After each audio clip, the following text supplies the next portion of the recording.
See what's going on there. Check this out.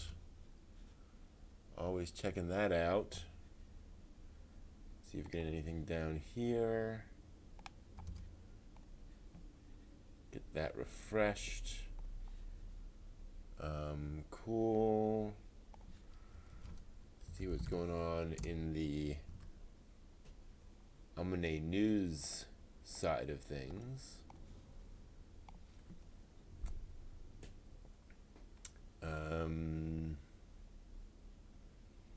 What's going on? I will fully admit this is going to be a down tempo live stream today. I have got, I'm just exhausted. Not because of the week. It was kind of a weird, tiring week, just because it was project week for my students this week. And today was the last day they did their presentation. So it was just kind of it was their first group presentation, first group project. So very sort of high emotions throughout the course of the week. Hey Jay, hey Gorilla. No huge crises, but just a lot of folks kind of stressing out over that. And so coming off of the high of that, and then I went out for drinks with some of the other staff afterwards. I just had a little bit of something, something. And then came home and kind of dozed on the couch for like an hour and a half. And I was like, that was one of those sort of Fridays. So let's see here. Is anything else remarkable in the news of the week? I'm not seeing a lot here.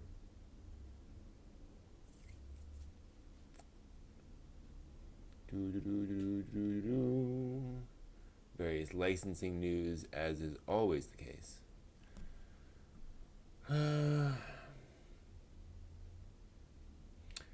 Con announcements. How does it feel difficult about these announcements of guests at conventions?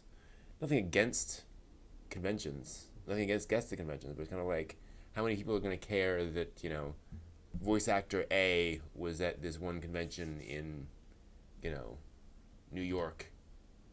That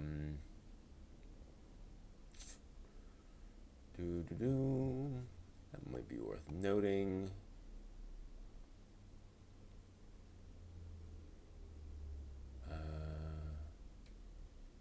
That's kind of interesting. Seems to be kind of depressing kind of part of the year. Actually, I can show you what these things have been printing this week. Little terrain for tabletop role playing. So I'm writing a little tool that will generate out these files for 3D printing, and for tabletop gaming. This is a prototype of like a rubble tile, and so just kind of playing around with that, trying to get all the tolerances and stuff taken care of. Hello, Ginger Gaiden. That was a great name, by the way.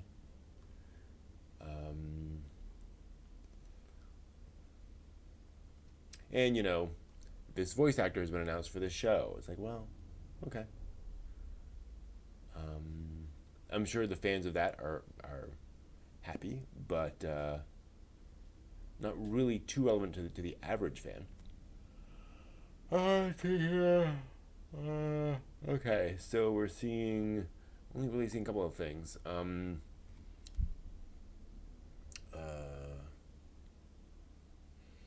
That is true, Jay, that Peter Mayhew sadly passed away this week.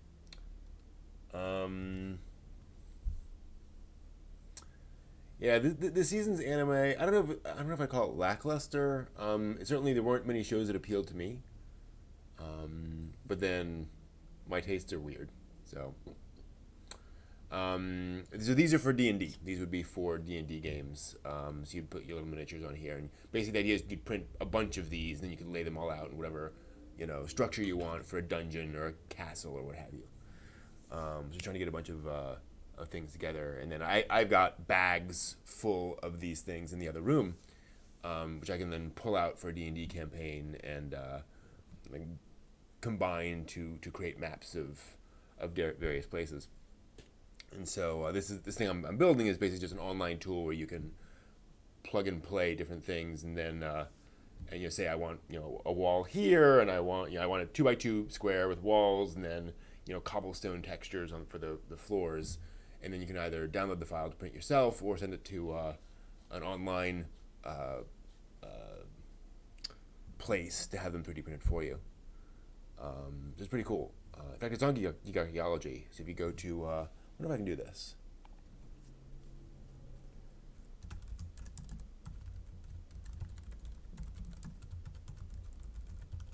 I'm going to try pasting the link in and see if that, yeah, that seems to work. So if you want to try out the tool just to play around, it's fun.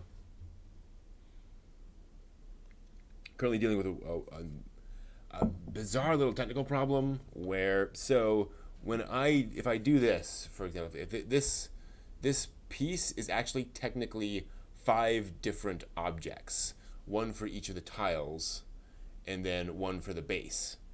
And the problem is if I send that to the 3D printing service, it sees this as 5 different objects to print, and so the price is high. So this would be pretty expensive to print because it thinks it's printing 5 different things. And I haven't figured out a way of telling it to treat this entire thing as one object, because it is technically 5 different things on there, 5 different 3D files that these all happen to be overlapping each other. So that's something I'd like to figure out at some point. Okay, so interesting news item: the 11th and 12th episodes of Marchen Madchen finally appeared on Crunchyroll this week, a year late. This is because the show those episodes were originally delayed in Japan because of animation quality. Basically, they were delayed, and the DVDs and Blu-rays the Blu-rays were delayed as well. A lot of corrections were needed. I don't know the. Okay, yeah. So they eventually did air like on television, but they didn't go anywhere. I say they didn't go anywhere. They didn't go up on Crunchyroll. So Crunchyroll has finally gotten those back up on its site. Marchen Madchen being one of the cute girls with action and frequent nudity kind of a thing, sort of an ecchi action comedy. The author of Captain Tsubasa, Yoichi Takahashi, will be at the British Museum on Friday, May 24th for a special conversation lecture. Event entitled "How Manga Can Change the World: Captain Tsubasa in Conversation." Pretty cool. I know there's a major manga exhibition at the National Museum right now, so that's really cool. Captain Tsubasa being a hugely popular soccer manga from the anime came out in the 70s. Was the manga also? Let's see here. Anime was, I take that back. Anime was 83. Let's see here. Adapted from the manga, which is 81. Okay, so early 80s. And also remarkable for some rather weirder, creepier things. We won't get into that right now. What else? The only other really remarkable thing is that Megumi Hayashibara is leaving King Records, which has been her record label for how long? Years and years. She's not retiring, but she's essentially going independent. Megumi Hayashibara being a legendary singer and voice actor. She played a character, I don't know if you're familiar with her, Rei Ayanami.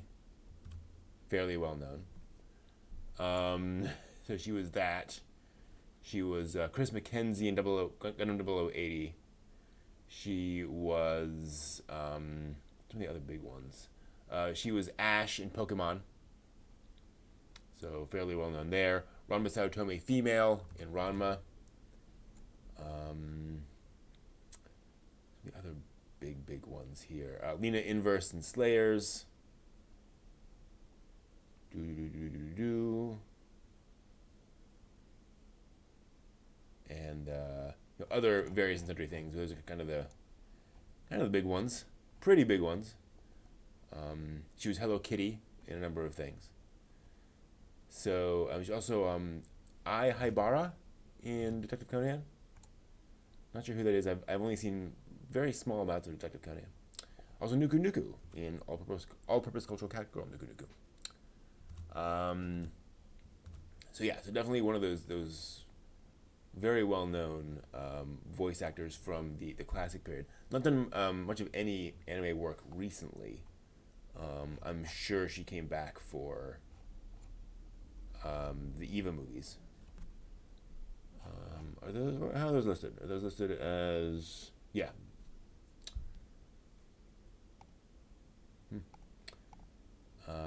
She was in Expelled from Paradise. That's fairly recent. Anything else recent she did? That would be interesting to note. She was in Ghost in the Shell standalone complex second gig. That. Fairly recent. Oh wow. She's in Karakuri Circus, which was just a couple months ago, like late 2018. Oh, she was Lucy in Macross Plus. Cool. So certainly not a major voice actor in recent years. Not doing a lot of protagonists recently. I don't know if she's still doing Ash. She's Ash in tons of movies, but I'm just not familiar enough with all the different Pokemon generations to know how that goes. Looking for steampunk anime. Well, definitely want Steam Boy. You might want to look at. I mean, it's more. I forget the term for it, but there's also certainly Clockwork Fighters: Heroes War. The steampunk vibe. Clockwork Mecha. Cool stuff. Trying to think. I know there's other cool, weird. I mean, obviously, steampunk hasn't taken off in Japan as much as it did in over here in the West, because it's more of a Western style. Although Japan certainly had its period of rapid technological advancement. So you could do really fun, actually. You know what? Like a Meiji period steampunk. A late 1800s steampunk, but set in Japan. That could be really cool. Code Realize. Oh, cool. Yeah, steampunk's a tough one. There's not a lot. Sakura Wars, Sakura Tyson. That's definitely steampunk. So you can go there. That's a really solid draw. But yeah, not a lot of others. There's not a huge. But there was one I watched recently. Within the past year. Dune Megalopolis, I think was it. Was that what it was? Dune Megalopolis. Double check my. Yep, that's it. Which is described as a supernatural dark fantasy anime. I mean, it's not, steampunk. It's more of a supernatural fantasy action, story. But there's some steampunk elements in it. It's early 20th century.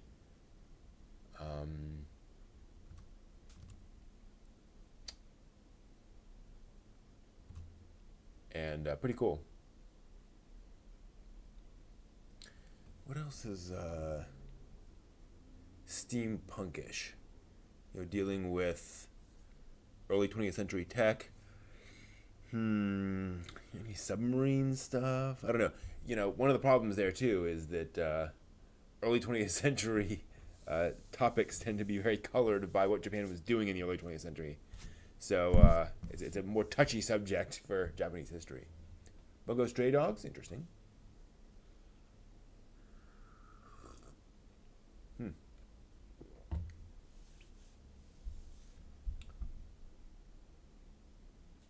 Hmm. Modern times, but still rustic looking. Bungo Stray Dogs. Let me just pull up some images of that. I see what you're talking about. That is interesting. Huh. To me, it has a bit of like a gangster vibe. Um. Hmm. Really liking the art style I'm seeing here. We have to check this one out. Some very weird poses on some of these things. I love that stuff where characters are just, you know, in these really weird positions for stuff. Yeah, this looks like early 20th century styled outfits. Obviously, there's a what is it called? Actually, it's not. Yeah, I guess some traditional outfits. Definitely some sort of yakuza style stuff. That's cool. I'll have to check this out at some point. Looks fun. Okay, clearly I need to close some of these tabs. Okay, yeah, sorry. 1 second. As is often the case, ANN was kind of the website was going nuts. So hopefully that'll solve that. Were the Evangelion rebuilds a waste of time? No. The Evangelion rebuilds did exactly what they were intended to do, which is to A, revive the discussion around Evangelion, and B, make money. And C, allow Anno to explore that universe more and kind of bring his own take on that universe and kind of remake it with new ideas and new thoughts. Gotcha, JBiz. That's cool. So yeah, there's certainly steampunk stuff. I actually watched some things. See, then I gotta ask a question. Why ask a question when you already have an answer?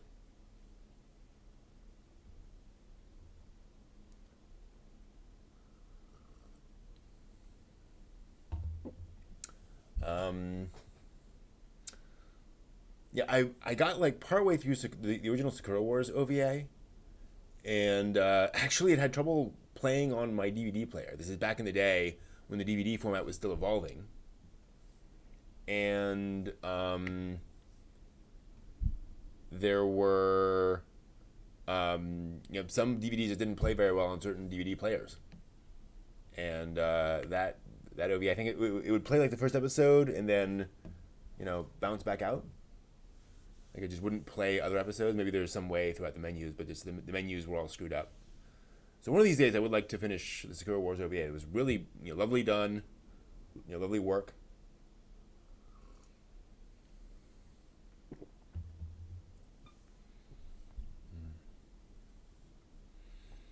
Well, you can certainly voice your opinion, Ethan.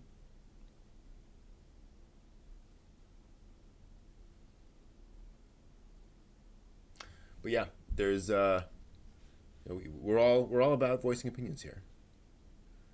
So yeah, Sakura Wars is interesting. There's a new Sakura Wars game I know in development, Sakura Wars 5, right? Which is pretty exciting. My favorite Gundam series movie. I don't have favorites. I don't. I like them all for different reasons. Um, I can't really. I can't really rate Zeta over Gundam Build Fighters, right? They're just so completely different shows. compared to Char's counterattack. They're just not comparable, I don't think. Um, yeah, totally.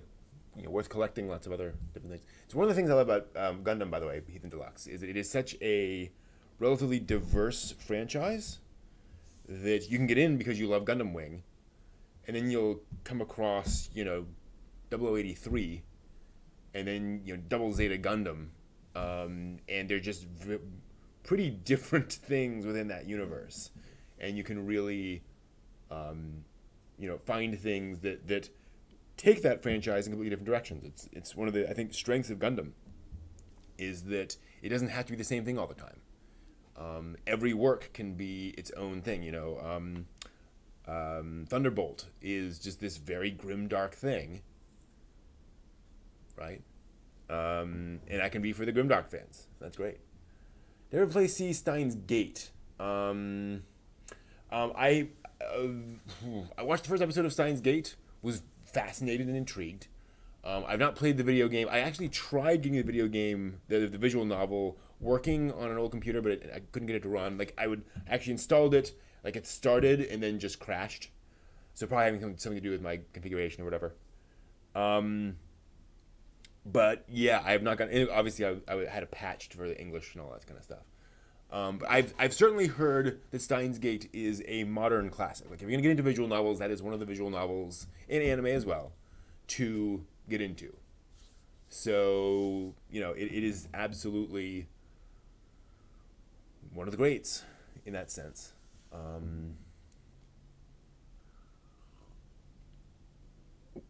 In that whole thing. Yeah, I mean, Macross is another great example. In fact, I just showed Macross Do You Remember Love for the first time to a couple of friends of mine last Saturday. They wanted to get together to watch some anime, and so I brought over some stuff. And one of the guys was like, what mecha do you have? And I was like, oh, here we go. And so we watched Do You Remember Love, and it was just really neat seeing people who have very little, in some cases, very little exposure to anime at all. One of the guys, he'd seen original Macross, but not the movie. So he had all the context for the story, but this was definitely that's interesting. So yeah, really cool, really cool.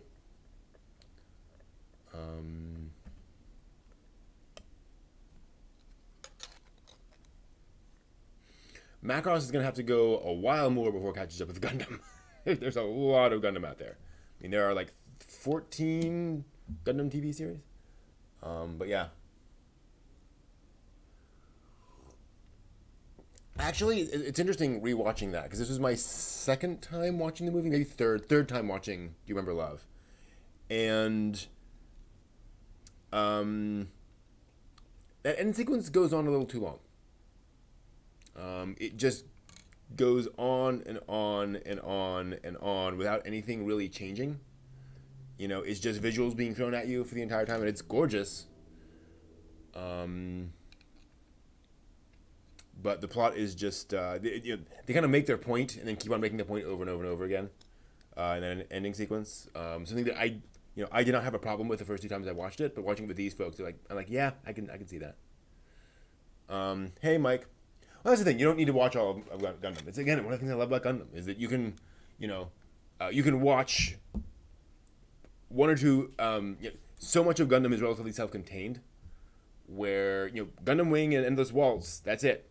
That is the Gundam Wing universe. You're done. You don't have to watch anything else. Yeah, see, and that's the thing. I liked the tone of that thing where they're stranded on the planet. I totally see why people find that long, and watching it, I totally get that. But I just love the desolation of that. I love because they are spending a month on in this desolate wilderness, and so it does give you that sense of a long time with nothing happening. So for me that worked, but again, that's just my take. Other mecha series I enjoy besides Gundam and Macross, I haven't really gotten into much any other things. Gun Parade March was certainly an amazing experience. They did some really cool things there. I love the tone of that. There are one or two moments in that have just stuck with me forever. Gasaraki is a really remarkable show. Very much people trying to take mecha in a particular direction, trying to kind of reinvent mecha as a genre. Can't think of any other franchises I love. I've tried Votoms, can't get into it. It's just too Vietnam style, gritty, war is hell kind of a thing. And I mean, that is not an invalid approach, but I've seen it so much in American media that it just, I'm kind of tired of it. And I'm not into that for war stories. I'm sure there's other mecha I've seen that I really enjoyed, but I can always pull it up. But yeah. I'll be honest. I started watching Magical Shopping Arcade Anabashi, and the central conceit of the girl losing her panties, and that being a thing throughout the show, kind of creeped me out. To sexualize a character that young, that consistently, it was kind of a hard out for me. I just, and I'm not saying the show is by pervs for pervs, but that just didn't really, again, I can take fan service in a lot of different directions, but on a girl that young, it just it felt, it just made me really uncomfortable. And there were plenty of other shows I was watching at the time where I was like, okay, I don't need to watch this right now. Yeah, but again, in Evangelion, the characters are older. Those are like tweens. That girl is not 14 years old, as I recall. Obviously, 14 is young too, but with so in traditional Japanese culture, 15 was the age of majority for men, and 13, I think, for women, for girls. So that's the thing. It was actually Southern accents, Game Escape, because the characters in the original Japanese are from a very rural part of Japan. So they're trying to get across that. And apparently in the original Japanese, they do have these, these strong accents. We just don't hear accent. We cannot hear Japanese accents. But they are absolutely there in the original Japanese. So they were trying to evoke that in the stuff. Yeah, the Kansai. I'm not saying it was something that people should like or appreciate or that worked. I can't say whether or not it worked. But that's what they were trying to do. I will now share the one thing on that.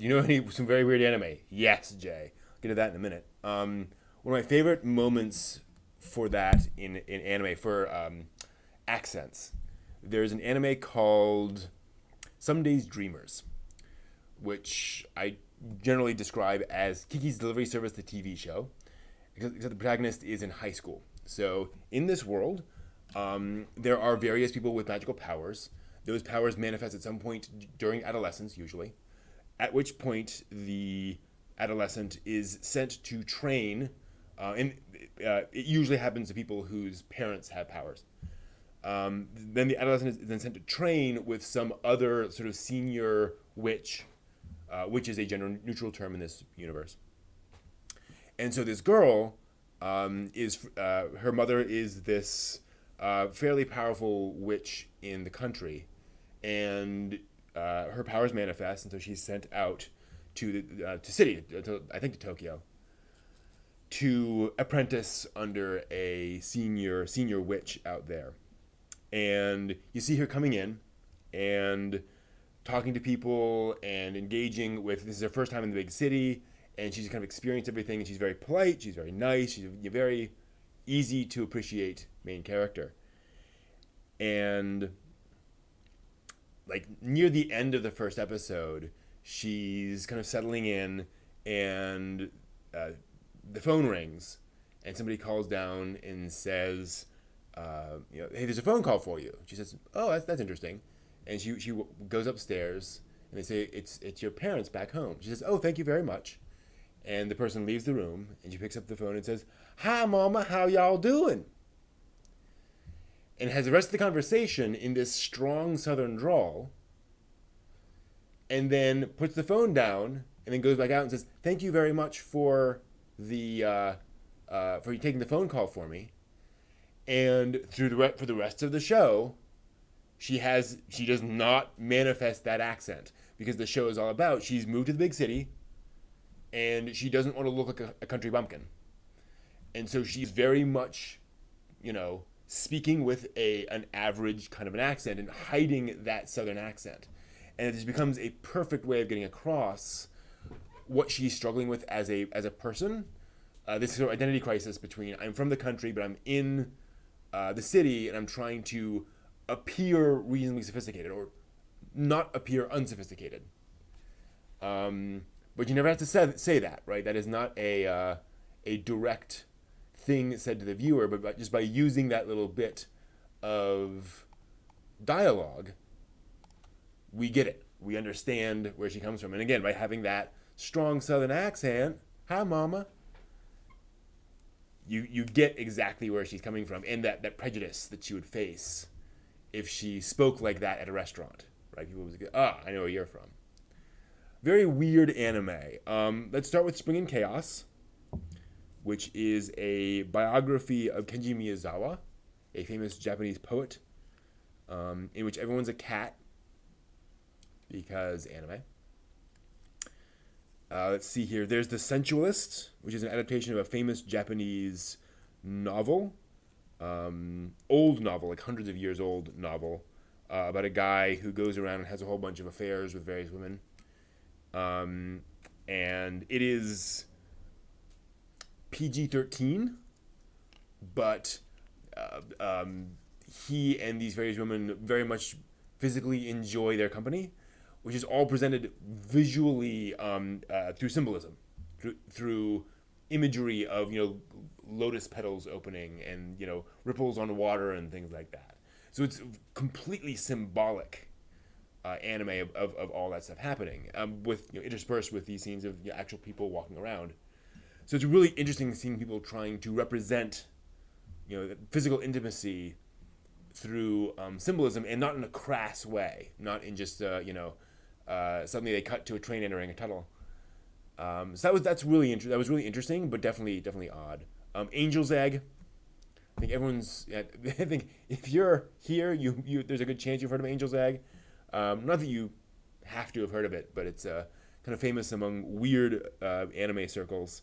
Mamoru Oshii, Ghost in the Shell, and Pat Labor and other stuff did this 1 hour OVA that's also heavy on symbolism and specific imagery of things, repeated imagery, but not trying to be not trying to be.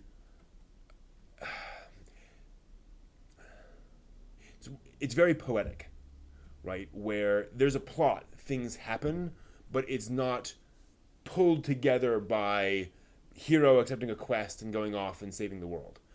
It's more about just things happening to people and trying to piece together and understand what those things are and are meant to be. Robot Carnival, really interesting compilation film of a bunch of different short films all centering on robots. And some of those segments are really weird. One or two of them are basically straightforward little short stories, some action segments, and some are just these weird little mood pieces. Like there's one kind of steampunk, clockwork android thing piece in there. I think it's the first one. Something Memories was that one, if I recall correctly. But yeah, there's some weird stuff. Kaiba, famously, very very weird anime, sort of retro style. How on showing anime to your friends some anime movies? Yeah, so basically, so these are all folks who have seen anime before, but they know that I am a bit of an anime expert. In fact, one of them attended one of my panels some years ago, and then we got he's a friend of a friend, and I met him, and he's like, I went to one of your panels some time ago, so that's cool. But and he's seen a lot of anime. These other friends have not. I mean, they've seen bits and pieces, like all the Ghibli stuff. But that's about it. So they're definitely open to anime, and they're aware that anime can be weird and different. And I was able to present kind of just the sort of 3 sentence explanation, kind of setting the stage of the Macross movie and what was happening, what it meant, that it was this hugely popular show, and they were kind of readapting it in this movie, and that it was also kind of showcasing Japanese animation quality. So it went over very well. They really, enjoyed it and were impressed by it.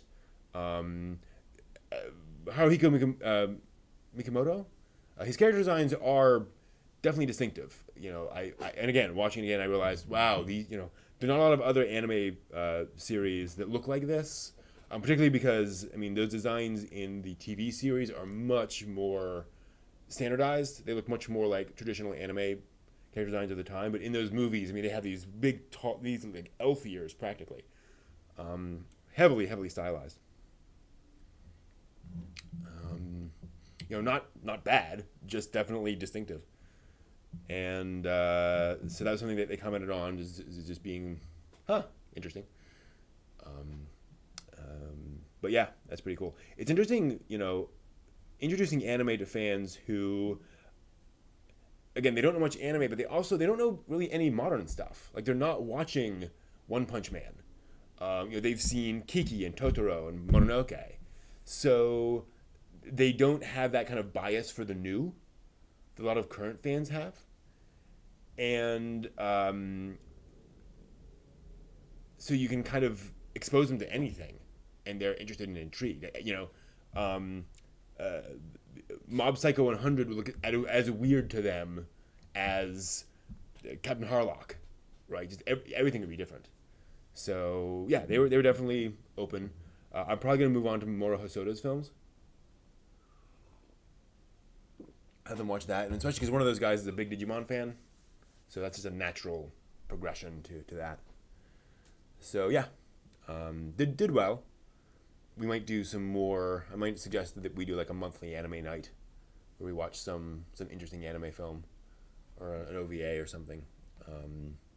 Unfortunately, I don't think they're going to be people who want to sit down for an entire show, but it's nice, and it's nice having people who are open, and who are willing to listen to differences, and to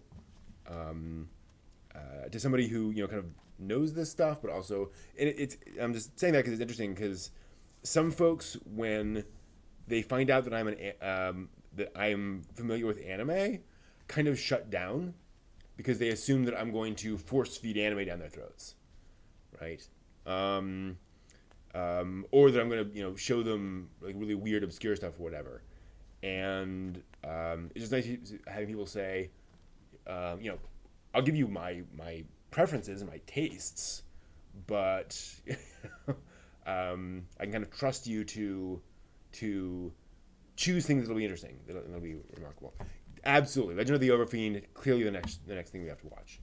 I'm just gonna start. I'm not gonna explain it. I'm not gonna tell anything. I'm just gonna jump right into Legend of the Overfiend, Rotsuku Doji, and that'll be that. And then I think after that, Queen's Blade. Really, two of the high points of Japanese animation.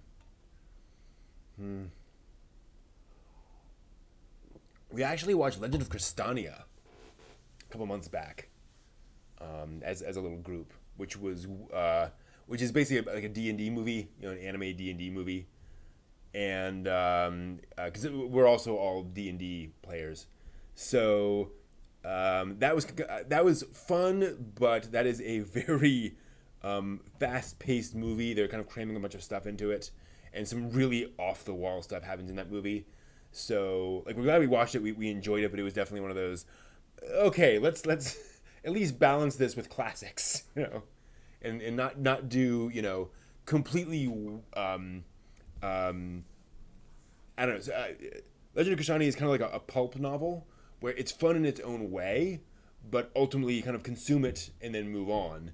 There's not much to chew on, not much to really think about in that. So like, okay, let's do that, and let's do a movie about the end of humanity, and giant Zentradi with their language being translated into Japanese and then into English. It's pretty cool. But If when I have kids, when I introduce anime to them in a specific historical sequence. Ah, yeah. Um, I don't know. Oh, definitely Kiss Sis. That's, I mean, again, a classic. I mean, you know, who could find any offense with Kiss Sis? I don't think I do that with anime. Partly because, well, I guess you could because early anime is very kid friendly. So you start with Astro Boy and um, Sally the Witch and all those shows of the '70s, '60s, and '70s.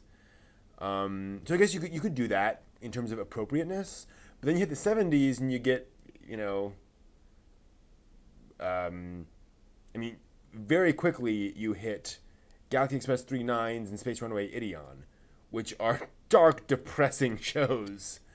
So I don't know that we could actually go chronologically historically. I don't know.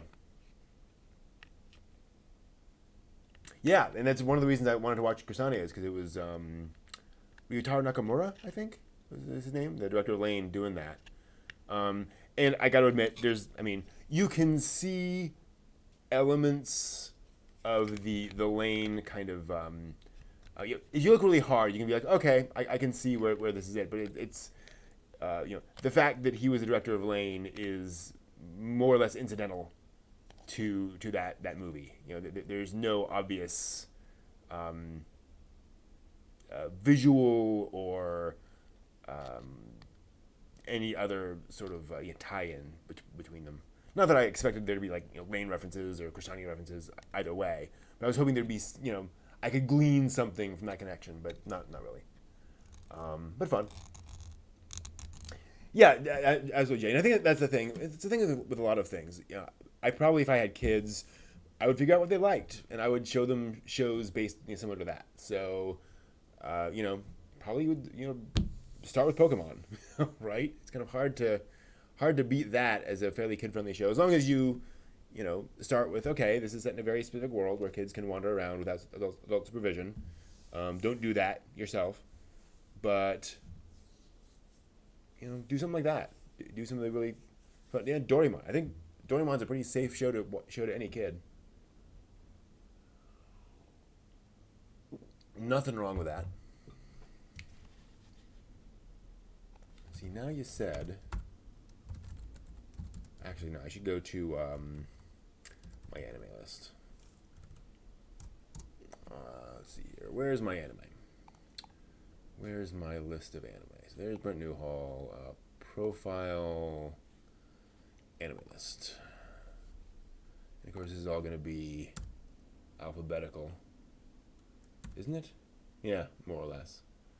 Other weird anime. There's just so much out there. Combustible Campus Gardress, wonderful parody of absurd, over the top anime concepts.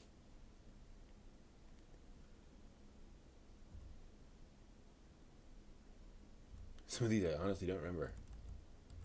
And a lot of them I just like I don't remember the Japanese title for it, so it's like that's right, it's that. Dobutsu Takarajima. What is that? Animal Treasure Island. Gotcha. Or Dr. Slump? You want weird? Do Dr. Slump.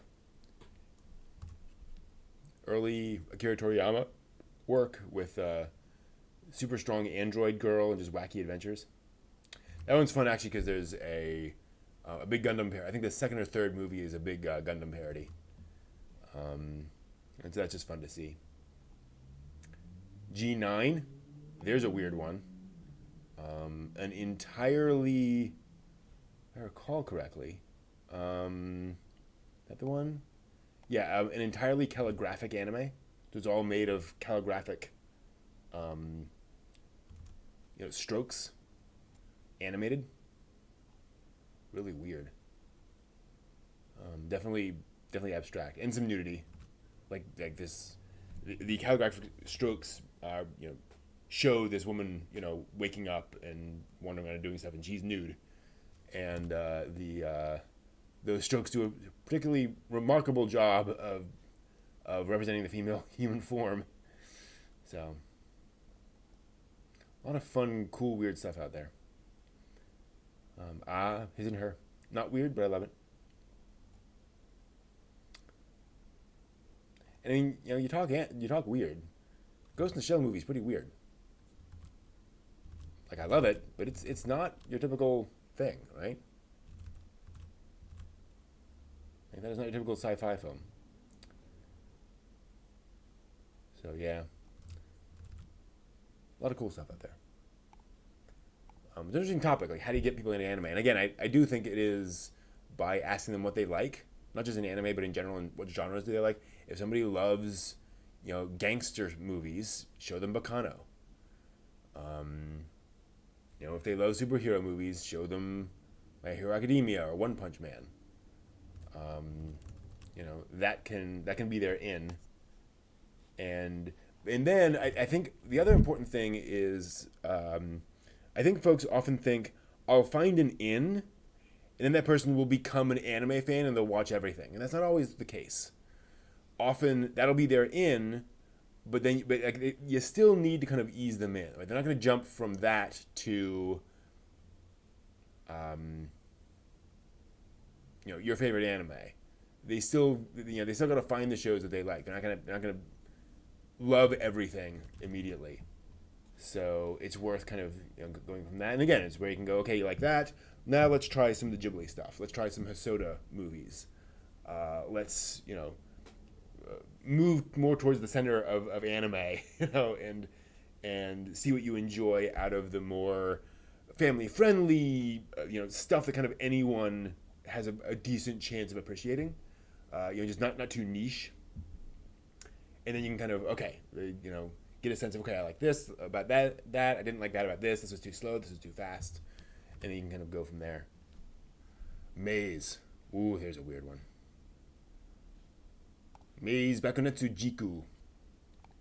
About a very young teen girl wearing a very minimal outfit, adventuring through a fantasy world with her beloved sister brother.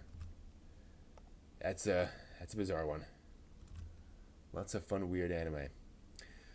All right, guys, I think that's going to do it for me for tonight. As always, thank you so much for joining me. It's been a fun discussion. Again, apologies for the lack of strong debate and all that. Rintaro, yeah. If you want weird, definitely check out Rintaro. His style is crazy. Thought in general, do you think the taste in the anime really grows or crosses over genre? Good question. I'm not sure. I do not know the answer to that. Thank you all. This has been a great time. I'll be back next Friday as always. Have a great week. And until next time, watch more anime.